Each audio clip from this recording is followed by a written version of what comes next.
Hello बच्चों, let's see the question. A motor has an armature resistance of 4 ohm on a 240 volt supply and a light load. The motor speed is 200 rpm and the armature current is 5 ampere. इस time पे क्या armature current कितना है?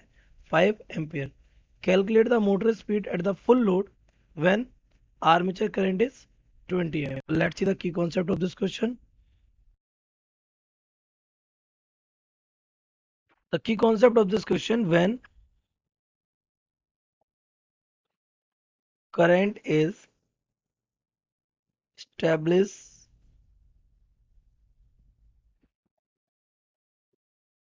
in the coil, a back EMF is induced in it. इसमें क्या induce हो जाता है? एक बैक ईएमएफ. और जो बैक ईएमएफ होता है वो हमारे अप्लाइड वोल्टेज में से, तो नेट ईएमएफ अगर बोले, नेट पोटेंशियल डिफरेंस, तो ये हमारा हो जाता है applied voltage minus back EMF. Okay, ये हमारा एक रिलेशन रहता है. तो करंट की अगर बात करें,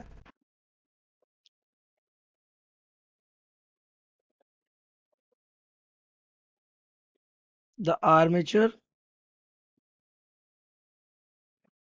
करंट क्या हो जाएगा बेटा? करंट हो जाएगा आई इज इक्वल्स टू, आपको मालूम है क्या होता है? Potential difference upon resistance. Simply हमारा करंट क्या हो जाएगा?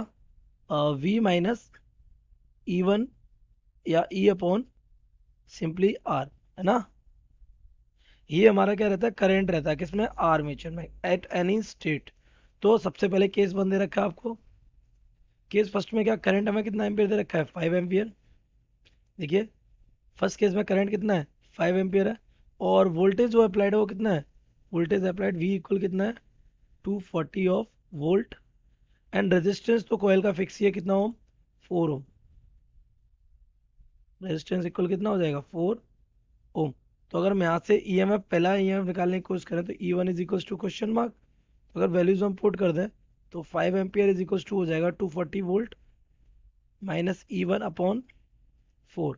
ये हो जाएगा 20 is equal to 240 minus E one. तो ई वन इक्वल क्या आ जाएगा? ये आ जाएगा 220 ऑफ वोल्ट. ये क्या है? Back EMF. किस केस में? फर्स्ट केस में. सेकेंड केस की बात की जाए तो सेकेंड केस में क्या कह रहा है वो? में हमारा करंट हो जाता कितना एम्पियर? 20 एम्पियर. ओके, तो करंट 20 एम्पियर हो गया. और अप्लाइड वोल्टेज अभी हमारा कितना होगा? अप्लाइड वोल्टेज तो 240 वोल्ट ही रहेगा. और रेजिस्टेंस भी हमारा कितना रहेगा? 4 ओम रहेगा.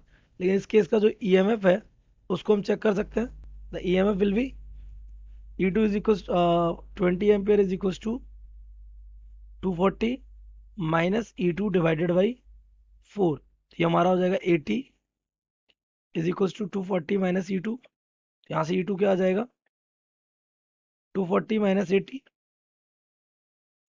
That means E two becomes 160. Okay, volt. तो यहाँ से हमारा ये आ गया आपका. नेक्स्ट देखते हैं.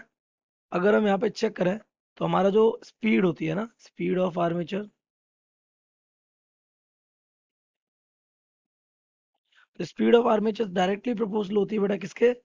इंड्यूस्ड ईएमएफ के. ओके, तो यहाँ से रिलेशन बन जाएगा हमारा V one upon V two is equal to क्या हो जाएगा? E one upon E two. तो पहली वाली वेलोसिटी आपको गिवन है.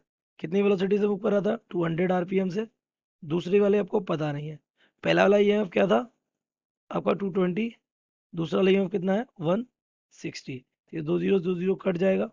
ये हमारा आ जाएगा कितना? 200 डिवाइडेड बाई वी टू. ये हमारा हो जाएगा 11 अपॉन 8. 8 टू जा कितना हो जाएगा? 16. ये हो जाएगा 1600